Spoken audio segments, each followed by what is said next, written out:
Hello and welcome to another episode of the Chrissie Mayr podcast. We are on iTunes, YouTube, Spotify, and SoundCloud. And if you're listening to us on iTunes right now, go ahead and leave us a 5-star review. Guys, I have so many stand-up dates coming up, and it's for a very special reason. I am going to be recording my first album. I've only been doing stand-up 11 years. Yeah, it's time to record an album. I tried to record one a couple years ago, and then my mom died, so all those plans got derailed. But I'm recording an album on January 6th at Governor's in Levittown. It is going to be a little bit January 6th themed in a fun way. I'm definitely going to, nod to the fact that I was there on that historic day. So many stand-up dates leading up to this recording. I'm going to be in Morris Plains, New Jersey, December 11th, back in Morris Plains at Tiff's Ale House, the Dojo of Comedy, with the comedians of the compound. And then I'll be headlining in Hartford, Connecticut that next day on December 12th. And then I'll be in Little Rock, Arkansas, December 13th. And then I'll be in Dallas, Texas with Aaron Berg and Anthony Cumia. That's the 15th and 16th. And then, a couple more dates leading up to this album recording. So I'm so stoked and a little bit shitting my pants.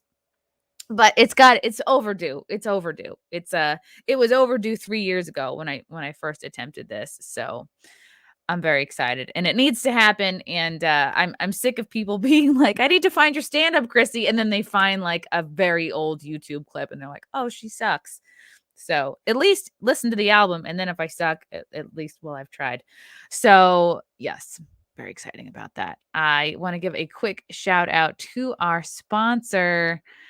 It's pretty cool that I've never had a sponsor before that's been actually a Substack, which is kind of another way of saying a blog. So there is this very cool Substack called Standalone. Let me find the read, or have I lost it completely? Standalone is a Substack by Melissa McCutcheon, and it's basically you go to standalone.substack.com. Let me see if I can pull it up here on the screen. We're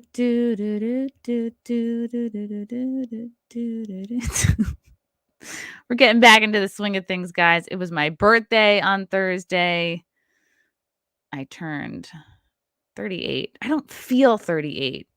I feel the same. I think that's the trick of aging is you're just you and you're either in better health or worse health. I figured it out, guys.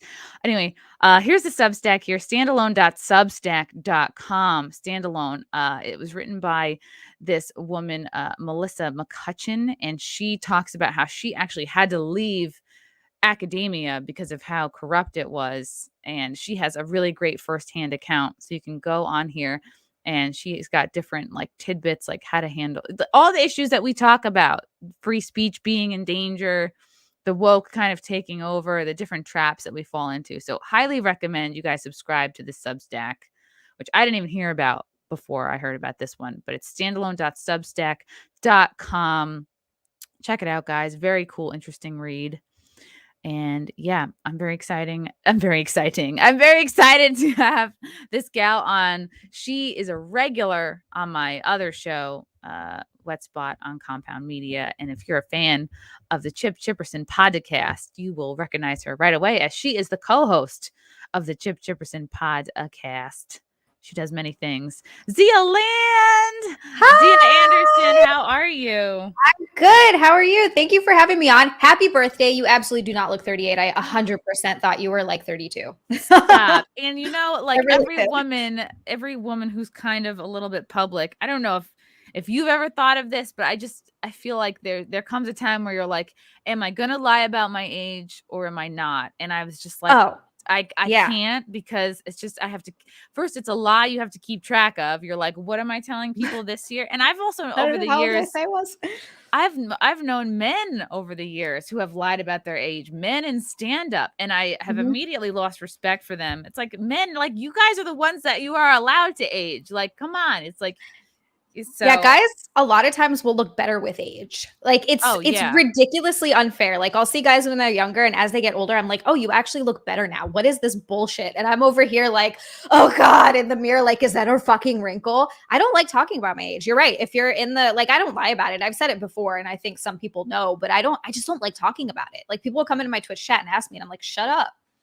Yeah, it is annoying. And it's like, sometimes people want to focus on it. Some people don't. And, I don't know. I would guess that you're like 23 years old, but I don't know. Love you so much for saying that. You're like a child to me. I feel like I look at you and I want to ask you about your paper route. I want to ask you if you have a lifeguarding job because that's the vibe I'm getting from you, Zia. You're like a babysitter. Not even from a kink standpoint. You're giving off a lot of babysitter vibes. I'm sure the chat will agree. But yeah, I just was like, I would rather let me shoot for looking really good for my age than rather people be like, oh, I think she's lying or maybe she doesn't. Like, I don't know. I'd rather be like I'd rather give off like hot step girlfriend, stepmom vibes. You're killing it. You're killing it. You look, I did not think you were 38 at all. No, seriously. Like, I'm surprised. I am actually surprised to hear that. I completely thought that you were way younger than that. Stop. I think it's not having kids, to be honest, because I get plenty of sleep. I look at women who are younger than me and are mothers, and I love and respect mothers and who knows? I might be one day. I got to figure it out, though. Pretty soon. Science will catch up. Do that. But I look at these moms and so many of them just look like shit. And like, no disrespect. I know being a mom is hard work, but it's like, do you have to completely cash in taking care of yourself to be a mom? Because I've seen way too many examples of ones that do rather than ones that go, all right. Like, and I know, you know, a lot of moms don't get enough help. Even if they're not single moms, you know, my mom never got enough help. And then every time she asked for help, it would be a fight between her and my dad. My dad would be like, I handle outside the house. You handle inside the house. And the kids happen to be inside the house. Oh, what happens when the kids are outside of the house? Is that his jurisdiction? He'd be like, they have to like go to soccer practice. I got to go on estimates. No, my dad was very good at driving us to practices. I will give him that. And he was very good. He was an active service guy and he basically could have been a mechanic. That's how much car knowledge he has. I talk like him. He's still alive. Okay. It's my mom who's gone. But like my dad, like he could change your oil. He'll fill your gas tank up. He will go get your thing fixed. And you know, he knew all the guys at the mechanic place. He would get us cars for free, like all the time. So that's very amazing. Good at like he would fix stuff around the house. All the stuff now, like as an adult, I'm like, oh yeah, that's not a given. Like not any guy you're with is not just going to be like, oh yeah, let me fix your carburetor. No big deal. Yeah, no, that's like, I think usually guys these days, especially just call AAA. They're like, we got AAA. And that's, which is helpful, but yeah, it's not the same. My best friend's dad also was like that, like mechanic, and he would work on her car and fix her car and do all of that. And cause my dad's not that kind of guy. And it was watching it, I was like, man, this is amazing. Cause I have to take my car in all the time and it costs so much fucking money. So if you have someone that can do that, that's awesome. And that's the mystery of it, is like, you don't really know how much this shit costs to have done. Like I got a car for free, but it needed $1,000 worth of work because I let it sit in the driveway for like a month plus or whatever, or I wasn't driving it enough. Apparently these were related to my not driving it enough.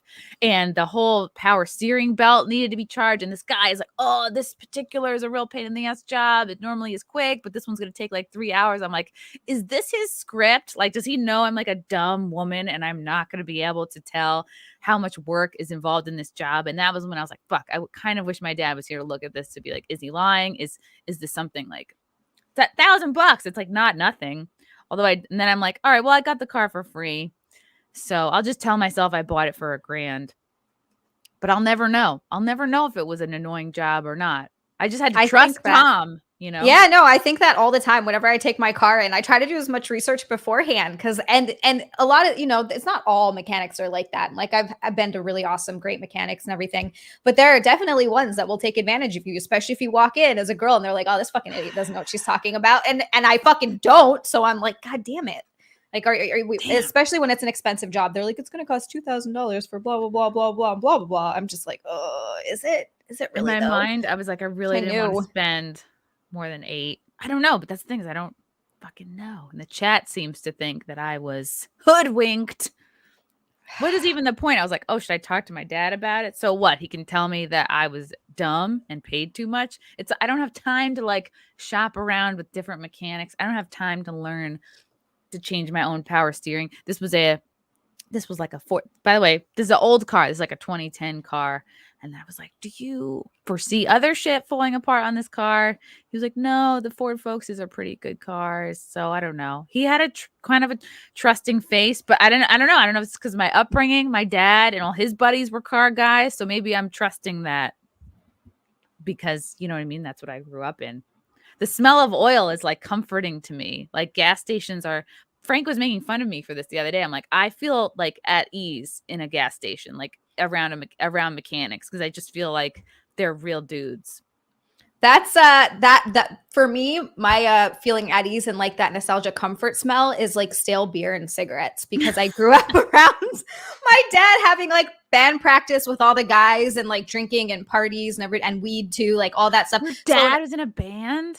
Yeah, he still is. He plays with his wife now, but yeah, he played drums in like a rock band, a few different rock bands, like hard rock, bordering on metal, but not quite. He's a great drummer. Cool. Yeah, it was awesome. So like I essentially grew up around music and parties and always like big gatherings, and so that was super normal for me growing up. So yeah, I like that smell. It's very weird, but I love it. I feel you, because when I see or smell a Heineken, I'm like, oh, that's dad. Like he always had like 7 empty Heinekens around him at all times. So, and then he eventually switched to Beck's, and now he's kind of in a Stella place. So, yeah. And then, because your dad was a drummer, was he kind of, and he's probably around drugs and like that fun lifestyle. As a parent, was he very much like stay away from drugs? Like, was he giving it to you straight or? No, it was just kind of like he wanted me to do good. He was kind of like one of those I was a really smart, very like nerdy kid growing up. I read a lot of books. I got like straight A's up until high school, and then I kind of like lost my shit like halfway through high school. The anxiety started getting really bad. But anyway, I was a very like nerdy, studious kid who was constantly reading, and my dad loved that. And he was like, yeah, I want you to be really smart, get scholarships, go to college, do all of that stuff. But he was very much just like, meh. And we were left to our own devices so much. And we're just, I've seen my dad do coke. I've seen him take pills. Oh, yeah. I've gotten drunk with my dad a lot. All right. I don't know what it is about coke, but it's just, that's a very druggy type drug. Maybe it feels like it. No, you're not. Coke is one of those things that some people can do. I've done it twice, and it's not for me. I was not a fan. I was like, I don't really understand why people like this. But it's one of those drugs that I think some people can kind of do casually, but a lot of people can't. But it's not quite to like heroin or meth levels. You know what I mean? It's like between weed and heroin, I feel like. Okay. It's one of those. Yeah. But it used to be that weed was the gateway drug. I think now it's moved up a little bit.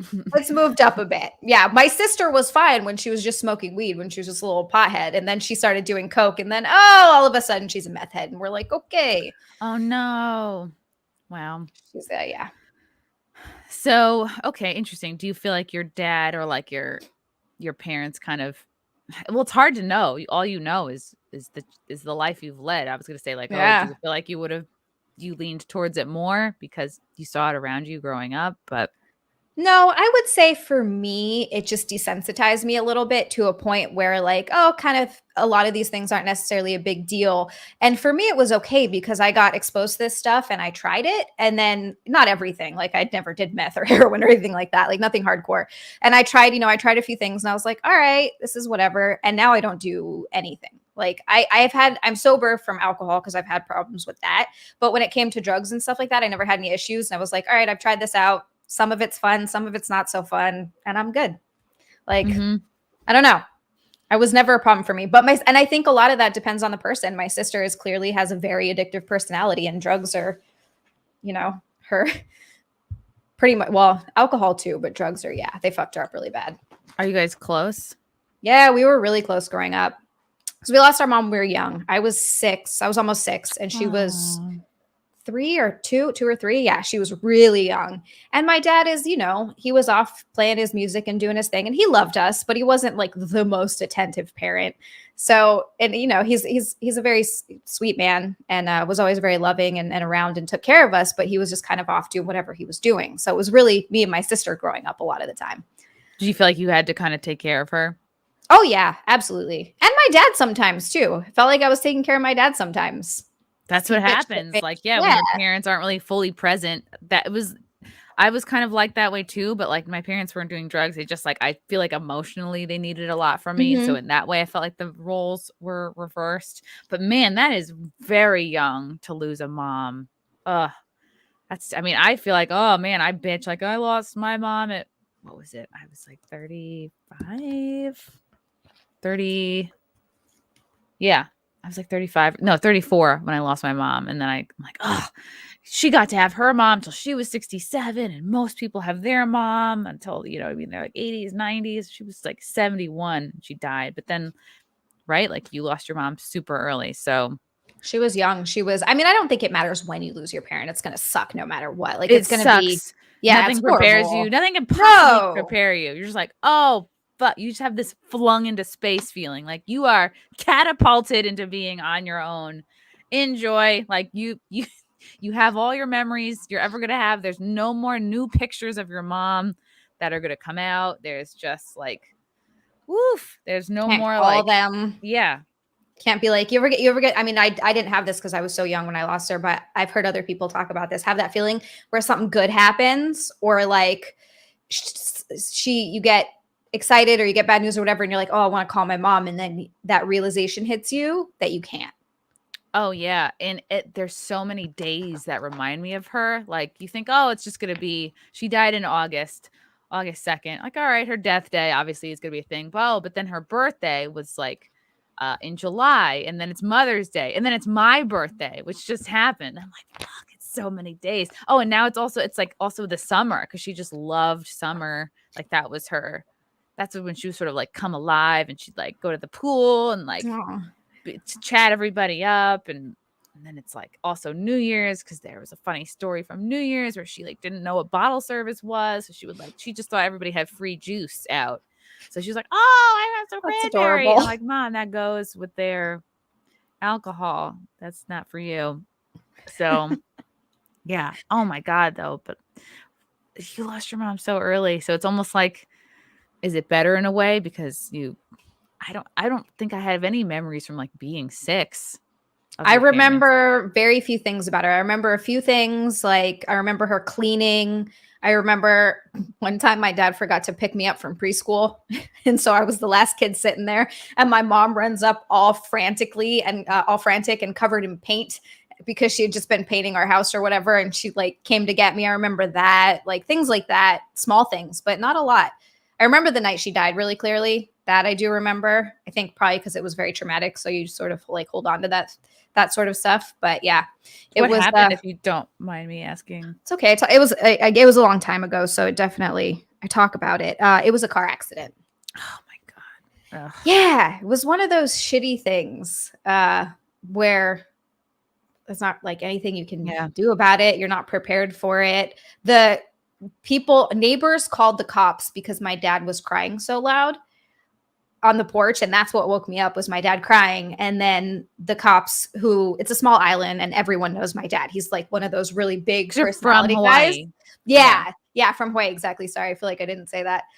So the cops already knew what happened, so they didn't even come. They were just like, it's one of those things. Everybody knew each other's business. Yeah. You hear the news. Oh my God. Wow. It's weird. Grief does, like, I never heard my brother cry. Like I never heard him make this noise ever in his life. But when it was like the last time we were going to visit my mom, it was like July. She passed in August.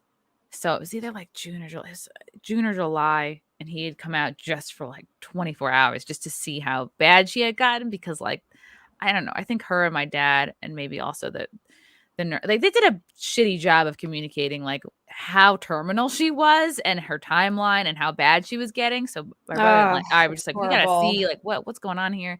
And she was bad. And then, oh my God, my brother cried. It's not just loud, but like in a way that I'll never be able to forget. And I'm like, holy shit. Cause it's like, he's basically saying, you're saying goodbye to an alive person already. It's like, you can tell. And she was such a like bright and funny, lively person that like, and like the pieces of her that went first were like her personality, like her speech, cause she had a tumor on her vocal motor part of her brain. And so like her speech, her writing went first. It's like she could understand, but she couldn't really respond. And that would frustrate her. And like, oh my God. Yeah. I've like never heard my brother cry like that. Like had it been under different circumstances, I should have made fun of him for that cry. It was an ugly cry. It was like, it was a wail. And I was like, damn boy. That's just like that raw emotion coming out. And like, you don't know, especially with something like that, seeing someone that you love like slip away like that before they're even gone. I feel like it's just that raw emotion. And how do you get that out? It's like kids when they cry and freak out and scream, it's because they don't know how to regulate emotion. They don't know how to express their emotion. And I feel like it's kind of the similar thing. Like, even though you're an adult and you sort of know that stuff, you can still get overwhelmed with emotion. Like, well, as an adult, you're kind of, it's a positive to be able to control your emotions. It's like, I feel like more so for guys, like the ability to like get work done and compartmentalize and hold it together and be strong is almost kind of expected of men. But then of course, as a woman, like you do kind of lose respect if you are too emotional, especially like, you know, at inopportune times or at work or whatever. If you're just like a woman that's like, hold it together. And it's that scene of the woman on the plane being slapped over and over again. Sometimes I feel like I need that. But so as in our adult lives, it's like we have to train ourselves to hold it together. But then when you are overcome with grief, like you just have to let it out. You have to just let yourself be messy. I cried in the shower so much. And it was like, but I like to cry. So I'm just like, oh, I got to set aside time to like listen to Sia cry in the shower. And then you're like, well, it's going to hit you just at random times. And you just got to be like, this is what I'm doing right now. And sometimes it does feel therapeutic and good to cry. Like I don't like crying. I'm not a fan. It makes me feel weird and uncomfortable. And I don't cry too often either. But when I do sometimes, like if I get really sad and I'm crying about something, like I think the last time I cried was because I hadn't seen my niece in so long. And I saw a picture of her and I was like, she's so big. And I was so like, I didn't even know where it came from. Yeah. I have a niece and nephew too, and I haven't seen them since maybe 2019. God, was it pre-pandemic? Wow. And now I just see pictures and I'm like, oh, she's getting bigger without my being there. Like I have to go visit, and it's and you're like, oh my God, they're out of like the little phase, but they're so cute. I'm so happy my brother had kids. So he's such a good dad. Yeah. I'm happy my sister had kids too, even though she's in jail now and a disaster. But her kids are, well, I haven't even met my nephew. He's been in Hawaii I haven't been home since I left, which is insane. I haven't been home since 2013. So I need to get back at some point.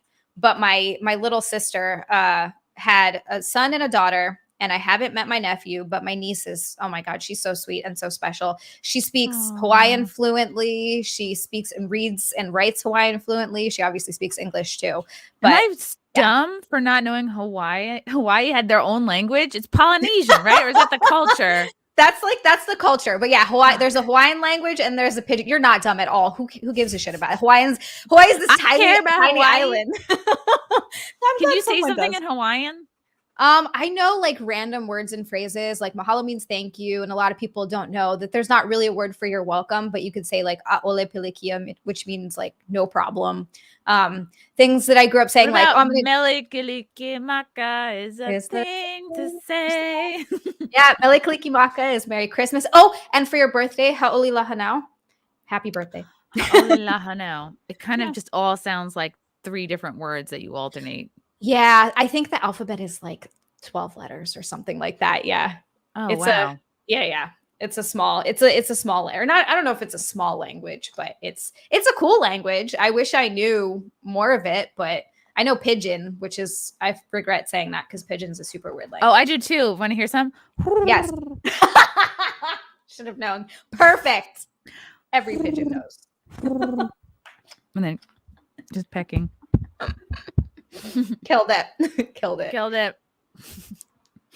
What did you just say? How did you get on how did you get to be the co-host of the Chipperson podcast? How did he find you?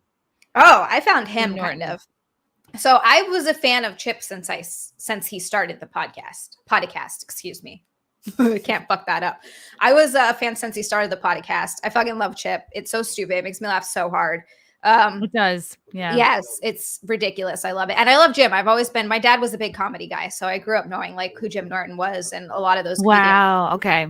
But I wasn't aware of Chip. Yeah, as a fan. But I wasn't aware of Chip until I met my husband, Nick, because he was the producer for Ron and Fez. Who I adore, is like a genuinely nice guy. Like, he is so sweet. So many girls that I have on the show, like they bring on their husbands or their boyfriends, and then they're like, one is trashier than the next. I'm not going to name names, but I'm just like, oh, God. It's like a lot of them are just hangers on, like, especially because a lot of them are like porn girls and adult film stars. And I'm like, like you are just clinging to youth, you know what I mean? Like affliction shirts. I don't know. No. I see no judgy, but I'm just like, I am judgy. I'm judging. As soon as you said affliction shirts, I was like, oh, I know those guys. Tap out shirts, many hats. Rings, like, I'm just like, you are with her because it like she validates your virality or whatever.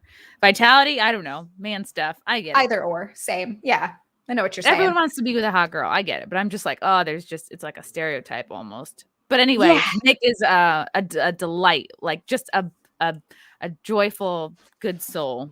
He is. He's a sweet boy. He's a good egg. And he's super supportive and awesome, which is great. Like he's like the biggest supporter of everything that I do, which is awesome. Because if you are not with someone who's like that, it's going to make the relationship difficult and it's going to make what you're doing difficult. But yeah. I was a fan and so Nick introduced me to Chip because he was a big O&A guy and he was the producer for Ron and Fez.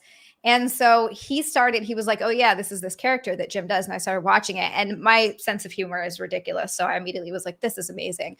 So we were watching all of them and they were out, Jim and Sam were out in LA when I was living there to, I think for like a week, and they were recording at AfterBuzz where I was hosting at the time. So I was doing like various after shows, Marvel Movie News, Marvel News Daily. I did a lot of Marvel stuff. I love Marvel. Ooh. Oh yeah. I should try to get you on Friday Night Tights. They would love you. That'd be awesome. Did they talk nerd stuff? I feel like I've heard them before. It's almost all nerd stuff. Yeah. Nerd stuff, pop culture stuff, like how like the woke is sort of killing our nostalgia and our yeah. I don't like to go on those rants, but yeah. But so anyway, they were out there and they were recording and I had just gotten done with the show at AfterBuzz and Phil was like, oh, you're a big fan of Chip, aren't you? They're recording here in 20 minutes. Do you want to be on? And I was like, yes, I fucking absolutely want to be on. And so they put me on. I wasn't even supposed to be on the show. And I was in one of the other What studios. year was this? This was, I think, 2017, 2018, something like that. I can't remember exactly. It was a few years ago. And I was in the room with the other girls before we went in. The other girls were like, oh, wait, you know what this is? Like, what is this? Because they didn't know what it was. And I wouldn't tell them. They were really unhappy with me. I was like, you'll see, it's going to be really fun. They fucking hated me for it. Oh, no. So, I mean, there's not much to figure out. You're just like. It's obviously a character show. Like, anyone that goes on and is confused, I'm like, you're so fucking stupid. Like, it's obviously a character. It might be weird, but you're still dumb for not realizing that it's like a weird character. And even if you don't know who Jim Norton is, it's still a funny character. It's just goofy. Yeah. It's just like, all right, just yes and it, you know? Exactly, which I feel like is not too hard. So they basically were like, you have to act like you don't know who he is because that's the bit. And I was like, sure, I can do that. No problem. So I went on and then Chip was gone for a little bit. And then in the pandemic, he brought it back because he couldn't do stand-up anymore. He was at Gas Digital. He would record like above the Comedy Cellar. Yes. Not Gas, Riotcast. Not Gas, Riotcast, yeah. Riotcast, which was above the cellar. They would record there. And then I think he was going to stop doing the show altogether. Yeah. Like he had hung it up. Yep. He retired Chip Chipperson. And then he brought it back in the pandemic. And so I reached out, I emailed him and was like, hey, I don't know if you remember me. I was on once. I would really love it if I could, if you'd have me back on. And he was like, email back, was like, yes, of course. Like, I would love to have you on. And I emailed him a couple more times after that to like kind of nudge him. Cause sometimes, you know, and I was just like, what? Yeah, he gets very busy and like forgets. He's got a lot going on. And I was like, what have I got to lose? Fuck it. Who cares? So I just, reached out and then started coming on more and more. And it's been fucking awesome. I have so much fun on Chip. I love it. And how did you get to be kind of a co-host just from being on it so often? And just being like, I'm going to take the lead. I'm going to like organize this. Well, it was one of those things where I was on so much and I feel like I kind of took over the role of like Krystyna and Lauren, who I thought both of them were great. When Lauren left Chip, I remember being like, why would she leave? She's Lauren? Perfect. Is she the blonde? No, she was the brunette. She was the first not co-host. It was producer. She was like the first producer for Chip. Okay. Because I know Krystyna, she was so sweet. Yes. She had like a very long commute back and forth from like, I think Pennsylvania. Yeah. And like, she would tell me about it and I'd be like, how are you doing this commute? It was like something like 4 or 5 hours a day, like back and forth, like something unreal. Like once you get into like over like a 3 or more hour commute, that's like, whoa, you got to really love what you do. Yeah, no, it's true. And I think that's why she stopped doing it. I think because the commute got really bad because she moved to Pennsylvania. And Jim said the same thing. He's like, I'd love to have her on more, but she's in Pennsylvania. Like she's never in the city. Yeah. So Lauren was on, and then I guess I sort of just started filling that role a little bit. And Jim started asking me for help with things. And so I started bringing him prep. I'll help him book the show. So I just basically kind of started doing more and more of those things, which has been awesome because it gives me more experience, I guess, in the world of all this kind of stuff, which is nice. Yeah, you're great. And Jim is awesome. You're great with the Chip character. Like you can't. It's like it takes us. For anyone who's watched the show, it really takes a certain kind of guest to be good on that show. It's like just because you're a good comic doesn't necessarily mean that you're gonna be good on the show. It's like you it's an old improv principle of like truly like yes anding, and you in particular are very good at taking like everything he says and kind of like giving it more meaning, and that is how the show is funny. Like you have to acknowledge, even if he says the smallest thing and you question him about it, like, oh, your dog died when you were little, like how did that happen? And then that becomes a story, or if it's already an established story, he gets to like bring it up again. And it's fun to watch people kind of like poke holes in what he says, or like, and he loves puns, like, which is one of my strengths. Like, you know, anytime I can think of a pun quickly and get it out. Always good. He'll do the like, do you know what you just said? And he'll rewind it, and then you got to like say it again, and it's never as good the second time than when you said it in the moment. And it's just so fun and goofy. And I don't know, not that it's not a smart character. It's just like, I think maybe it reminds you of it's like the inner child is very much alive. I think that's what people like. I think so too. And I think that that's the whole point behind the Chip Chipperson character, is that he's meant to be so ridiculous and so bad and so completely not self-aware of it. And that's sort of the whole thing. And it just becomes really fun. Yeah. Especially when he's like part of it.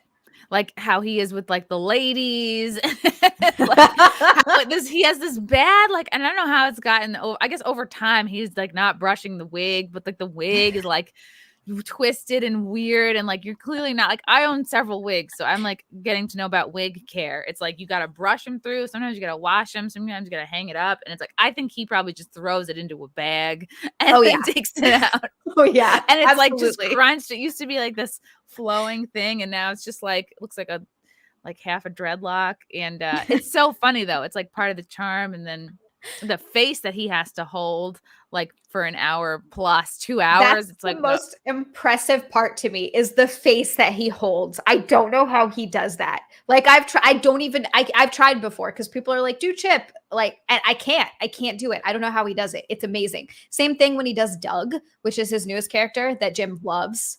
Doug Bell. Doug Bell was on this podcast. Was he? And people were like, I gave no context at all. I just was like, I brought him on like a regular guest. I'm like, oh, Doug Bell, and like all these stories about like back in the day. And a lot of the viewers were very confused and like probably unsubscribed, but you know, it was worth it because it was such a terrible funny character. I love it. It's so bad. It's amazing. And that's also based on someone who's like overly medicated, has the like little white always has something in his mouth. Yeah, the corner. Oh, so terrible. People think that the Doug Bell character is based off of Opie from Opie and Anthony. Jim has said it's not, but I don't know. Like he's publicly said it's not based on Opie. It could be a compilation of like every guy that's kind of like that. Like, back in the day. Like, so for those of you who've been living under a rock, I've never seen Chipperson. Here's like a sampling. There's the intro, and then this was the most recent one. This one people hated so much because this girl didn't know what Chip was.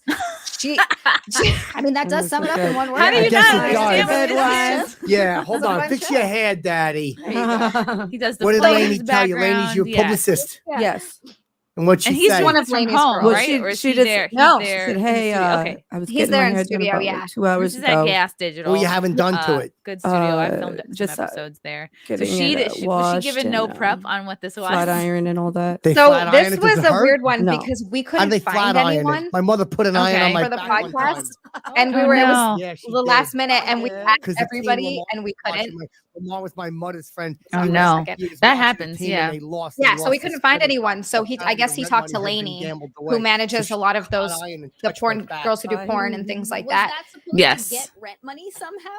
No, yeah, Lainey's great. She's hooked me up with like a lot of she's really good. But anyway, she got her on, and Jim asked her like, "Hey, does she know who Chip is?" And she's like, "Yeah, she loves Chip." She clearly did not. She looks perplexed. But yeah, what's great about Chip is like he has so much merch. He wears his own shirts, which is like, you know, that rule. Like you're not supposed to wear the shirt to the concert, but he shows up wearing his own shirts all the time. But it's great. It's like it's this character. It's so good, and he thinks he like looks so good. He thinks he's so stylish, and then like you just like yes and him like, oh, you look great, Chip, or like it's my favorite. Almost like you're his mother, or like he's your retarded brother, and you just be like, you look great today. Imagine if you were standing here. You're like, you look so good, Chip. I love your jacket. Yeah. That's my favorite thing. My dad got to meet not Chip, but Jim. I was trying to get my dad to come on. He must have been. Was he like starstruck? He was definitely like, oh wow, this is really cool because he loves Jim's comedy. My little brother loves Jim's comedy. He was listening to Jim when he was like 12 and 13, and my dad was like, this probably isn't appropriate, but oh well. Yeah. That's how you know somebody is like a real comedy fan, if they are fans of Jim or like Rich Voss or like Opie and Anthony, and like all those guys kind of hung together and kind of came up together. So, oh wow. So what was their reaction to meeting them? They came to a recording, you said, or? No, my dad, he was visiting, and it was actually that show, The City. He was playing a show with his wife. And so he walked me to the show from where we were before that. We were hanging out, and he just came in and met Jim real quick, and they talked for a little bit. But Jim was like, holy shit, your dad's huge. I was not expecting that. Because like jacked? Yeah, because he was a bodybuilder. He doesn't train the same way he used to, but I have to show you his Facebook just because you need to see a picture. Dad. Oh my God. The like growing up with this guy as my dad was ridiculous. You know who also had a hot dad? Well, he's still alive. Chablis Quarterman has a very hot dad. I don't know who She's that a is. comic. She moved out to Vegas, met a beautiful man. It was so funny because for years she like manifested this dude for years. She's like, I need a hot blonde, and then like poof, this man appeared. It's just the power of manifestation.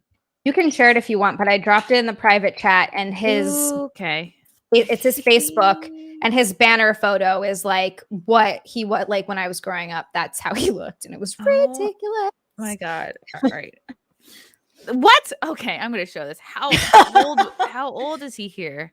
He was maybe in his 30s, I think, roughly. He was like 20 when he had me, or when I was born. Hello, Daddy. That's who I grew up with as my father. He's not a small man. He's a big guy. He's not super tall. He's like 5'8". He's actually kind of on the shorter side. That's tall. I don't know. As long as you're taller than me. Same. I'm 5'2". Yeah. Yeah. I was 5'2". I did a lot of Bikram yoga, and then I gained an inch somehow.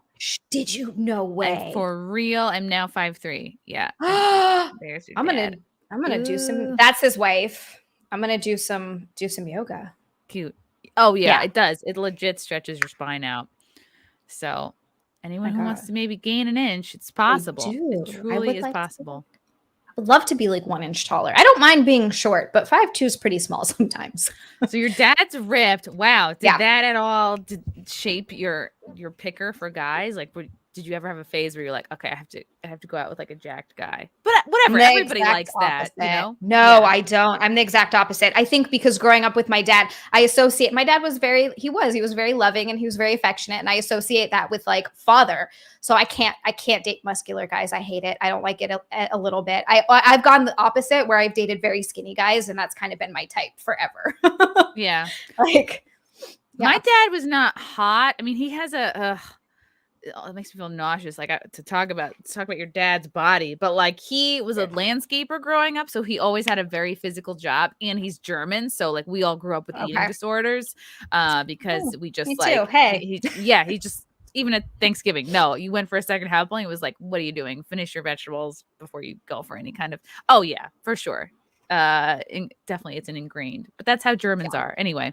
So yeah, always really physical job, always like up a tree. And then I think he realized in his 40s, like, I can't be up a tree forever. And then he got this sweet like Teamster gig, just driving trucks for the Teamsters, you know, like the lighting truck, the makeup truck, whatever. The least starstruck person on the planet, like couldn't give a fuck about celebrities. And here he has me, a daughter who's like trying to like figure out, kind of hovering around the business, you know. Did he make any introductions? No. Did he like think to like connect me with any? No.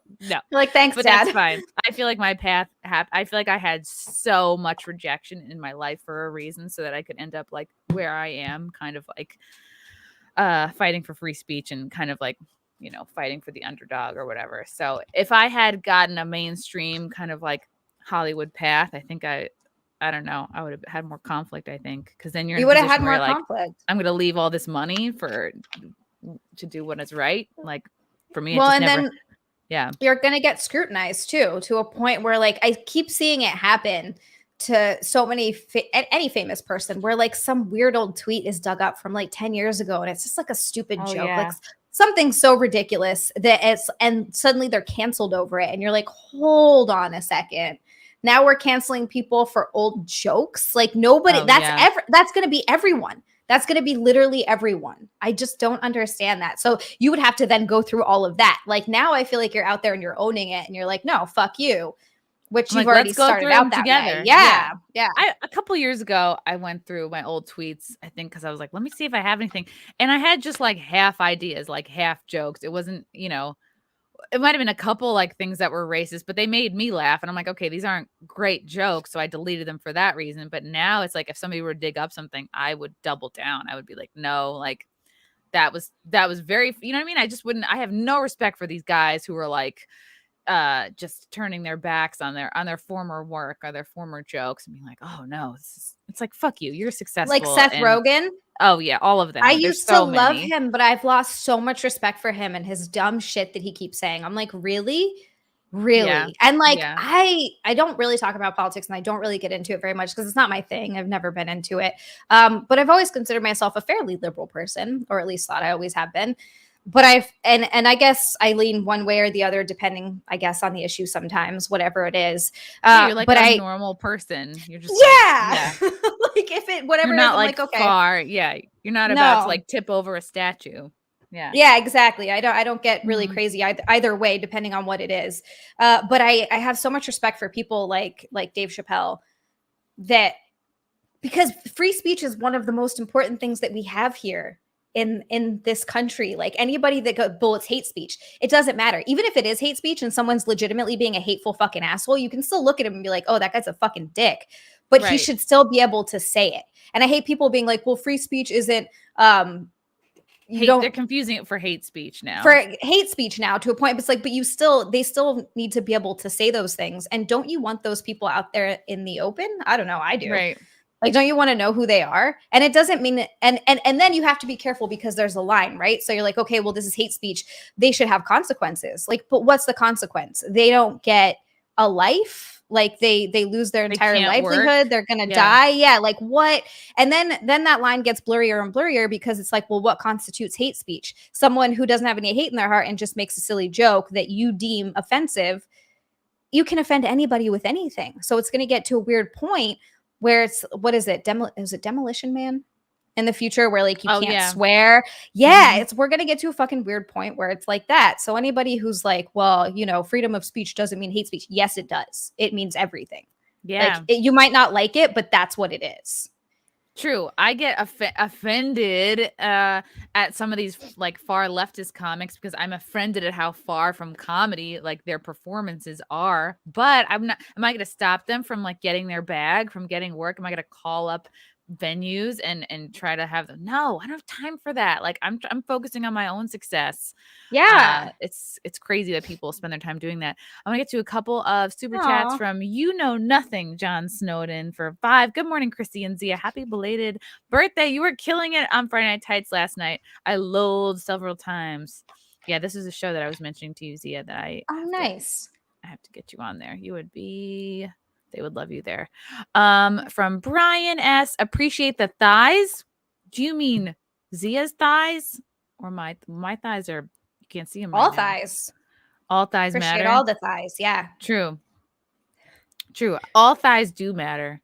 Great, excellent point. From Grand Hobbit of the KKK, fear keeps people in line. Absolutely, it's that combo of fear and shame that keeps you low vibrational and small and not wanting to take any risks, not just creative risks, but interpersonal risks, making new friends, putting yourself out there. You know, it expands just, you know, beyond just the world of being a creator. From Sam Adams, Zia is the best. FNT for sure. Could do Ryan Seacrest's job without being a douche. Sing mode. Those are strong words. Thank you. Sam Adams is from my Twitch chat. That's why he brought up sing mode. Wait, is this an inside joke that I don't understand? I sing fucking horribly, but you can redeem points for me to sing, and I'll sing a song, and it's really fucking terrible, but people keep redeeming sing points, and then they just make fun of me. Oh, that's cute. I'm so not great awful at singing, but it's fun to do. Like if I can't pull something up, I always sing. Yeah, it's great. Yeah, I always sing "The Girl from Ipanema." I don't know why. That's like a great like elevator waiting room song. Like I don't know if I know that song. I don't think I've heard that one. What? No. Hold the fucking phone. I have to pull it up. I don't know why. It's usually in any movie you see. It's okay. It's like the background. Maybe as soon as I hear it, I'll be like, oh yeah, this one. I hope so. All right, let's forward the ads. This is a lot to do for just one song, but all right.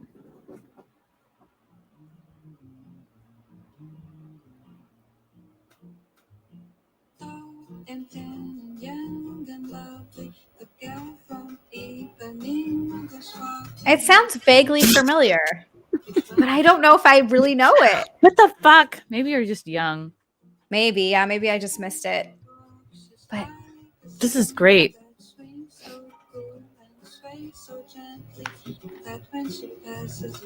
I'm gonna maybe I could get this into my intro song. I need to get an intro song. That's where I'm at in my life. I love your intro song for Wet Spot. It's like one of my favorite things. Thank you. So good. That song, actually, full props to Frank because he heard it right when I was starting that show. Like at first, I really liked Aerosmith's Pink, and I wanted that to be my intro song. Good song. But then Frank heard this song. It was like right away. I'm telling the full story. I really wanted that to be the theme song, and then he heard "Therefore I Am" by Rain Pryor. So, right? No, Rain. Fuck. Who's it by? You had a random. Who's it by? Rain Paris. Okay, so it's So it's a song that like Billie Eilish sings a version of, but this Rain Paris version is better. It's like a little bit edgier. I like the grittier. metal-y. Yeah. I like that metal, the heavy guitars and stuff. I mean, hard rock and metal and grunge is like my music of choice. So of course I'm gonna lean towards that, but I thought it sounds awesome. Ooh, yeah, maybe I could get Dan Vasc to sing a theme song. He's like the singer guy that we know. Oh, now is a really great time for an ad read. Guys, I don't know if you struggle with anxiety or anything like that, but I could have brought this up when we were anxiety. I could have brought this up when we were talking about drugs, but Cushy Dreams, KUSHY dreams.com is the place that I go to get high quality CBD. You can get all the health benefits of CBD without getting high. They do for like very high quality bud in these tins here, the flower, and they also do pre-rolls in packs of 5, which I really love for their portability. Ugh, everything smells so good. It's like it's you're not gonna get high, you're not gonna get the munchies and all that crap. They have different indica sativa blends like hustle, create, relax, dream, peace, energy. So whatever you want to do with your day, Cushy Dreams has you covered. Grown here in the USA, ships to all 50 states, even Hawaii. You can test their lab results. They do tons of tests to ensure compliance and purity. You can find all of that on this tab here on their website. At the checkout, use promo code CMP to get 20% off your order. It's a great time. Give the gift of CBD bud. That was good, right? Okay. That was great. I usually just do all the ads at the beginning and then I sometimes forget, but yeah, I wanted to put that song back on. It's good. I see, like, Zia, you're such a perfect example. You're like, oh, I still qualify, still consider myself like a liberal, but you see the value of free speech. And I think when people they react right away, oh, this thing triggers me, or it's like, oh, I have a trans brother or sister, and these jokes about trans people, you shouldn't be able to say that. It's like, you know what I mean? Like, life is hard whether you're like in one of these like protected minority groups or not. Like, we all have struggles, and it's like, if you're going to qualify anybody who has any kind of a struggle as somebody or some group you can't make fun of, it's like, well, that leaves basically nobody, which is so boring. Well, and also the thing is if you're offended by something, and the same thing of people, I saw people tweeting about Dave Chappelle talking about, like, nobody's saying that we can't take a joke. It's because we're getting, beat up and people are dying and trans people are getting harassed and blah, blah. And I watched Dave Chappelle's special. He never incited violence or said to go out and hurt a trans person. Like, everybody knows that's wrong. And so the people that are out there doing that are bigots. And whether you tell jokes or not isn't going to change the way those people feel.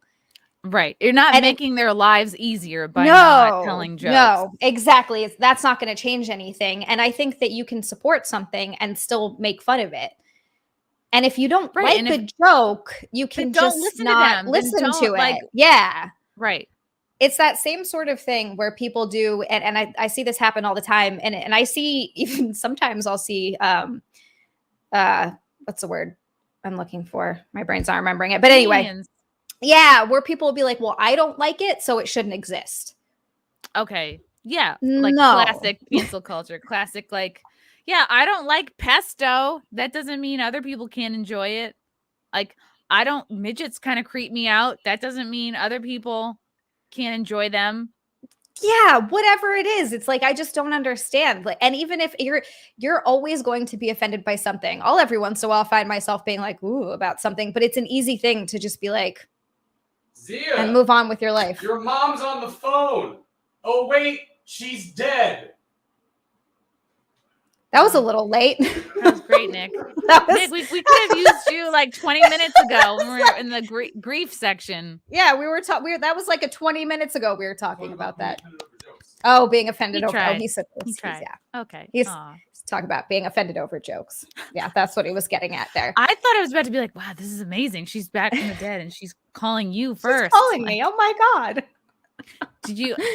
Are you somebody who believes like our dead relatives kind of like show up in other ways, like, seeing butterflies or seeing certain numbers or certain things? I haven't ever really thought about it. I'm kind of on that whole thing agnostic in the sense of like, I have no fucking idea what happens. Could be something, could be nothing. We don't know. I'm open to possibilities. Yeah. I don't like, I'm not like, oh, that's so fucking stupid, I'll tune it out. Unless it's psychics. I can't stand psychics or people that really. Oh my God. I used to go. I'm sorry, Chrissie. And now I haven't in years. I haven't in a while because the last time I went, I was like, I don't know. I feel like I led this woman into some of these answers because I'm just so open and I love to talk. And I'm like, wait, did I just help her with the reading a little too much? But why do you hate psychics? Because I think they're taking advantage of people. I think they're massively full of shit and they're taking advantage of people. People who have been through some kind of hurt or trauma and are just looking for something. I think maybe sometimes it'll help someone feel better, but I think more than anything, you're just, as Rock says, scam artist. Yeah, it's a Band-Aid. I never been a fan. I was definitely less so now, but very take advantageable, I think. One time someone said that I would have been a great candidate for a cult. I just can follow people blindly. No, less so. I have a little bit more of my own thought now, but it is a Band-Aid. It does make you feel good because the psychics, like, they make you feel heard. It's comforting to when someone's telling you things are going to be okay, that good things are going to happen to you. And we all like to think that like everything happens for a reason. And yeah, I think it is mostly like you want to hear that good things are coming. But I think if you have it's definitely a modern day replacement for just like having a real religion. Like, my whole 20s and 30s, I spent like reading these self-help books. And then I met a friend, Elijah Schaefer, who was like, like a lot of this is in the Bible too. Like Proverbs is all like the same self-help stuff, but it's like, it's like the OG self-help book basically. So I don't know. I felt like I spent a lot of years looking for something that was like under my nose the whole time. And not saying everybody has to get religious, but I'm like, oh wow, there's definitely a lot of room for grifting. Yeah. Have you ever been to one? No. I've never.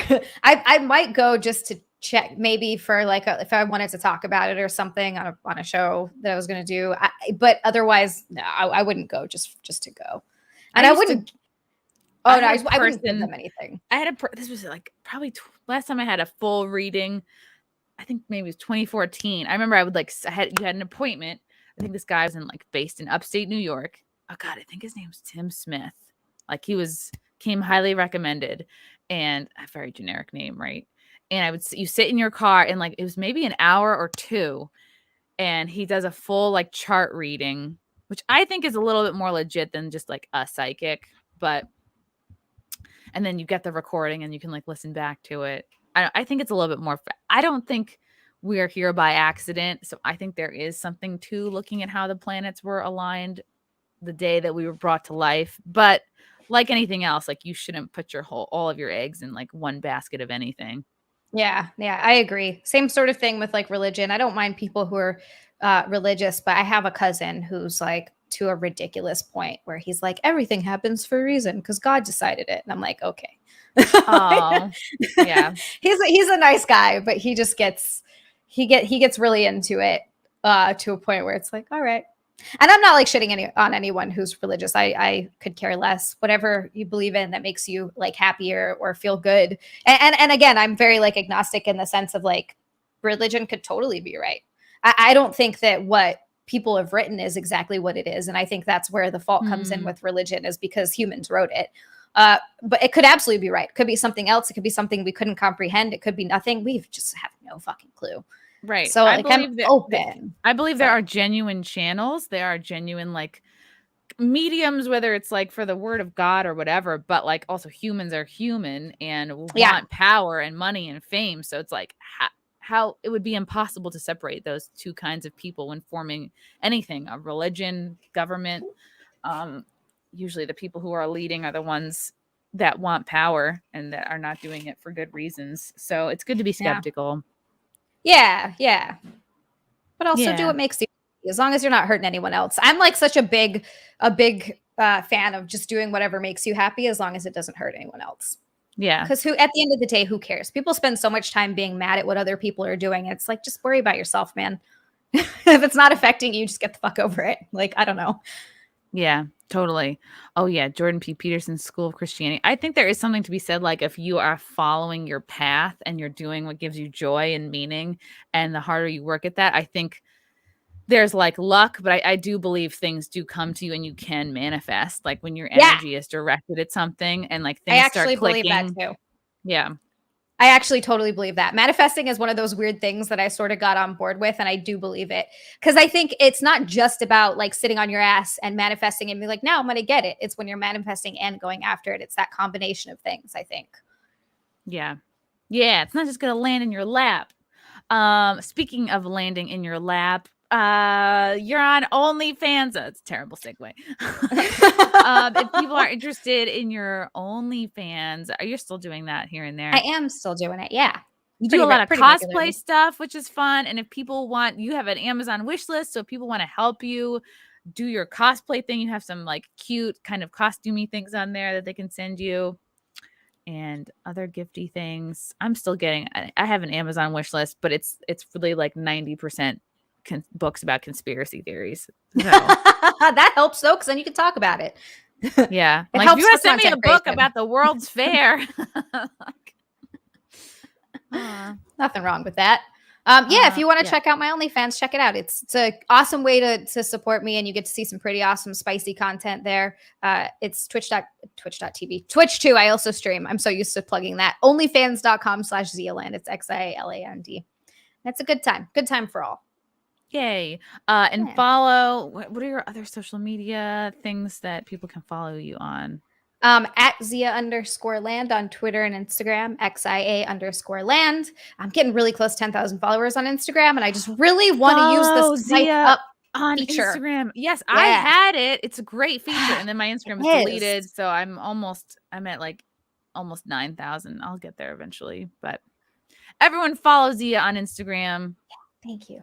Yes. And Twitch. Check out my Twitch. I also stream on Twitch, and I love food and I love snacking. And so that's like a big part of it. Sunday snack streams are probably my most popular and favorite stream. Would you consider yourself a mukbanger? No, I don't sit and eat copious amounts of food. Jesus, I'd be huge. I've already had to lose some weight that I gained when I moved here, like a chunk. But I just try different snacks. It's always something I've never had before. Okay, cool. So awesome. Fun. Yay, Zia, you're the best. Thanks for coming on. Thank you, for chat, for your questions, comments, and super chats and everything. Yeah, Zia, I adore you. Thanks for coming on. I adore you. Thank you for having me. This was so fun. Old curdy bastard. Thank you. Until next time, guys. Bye.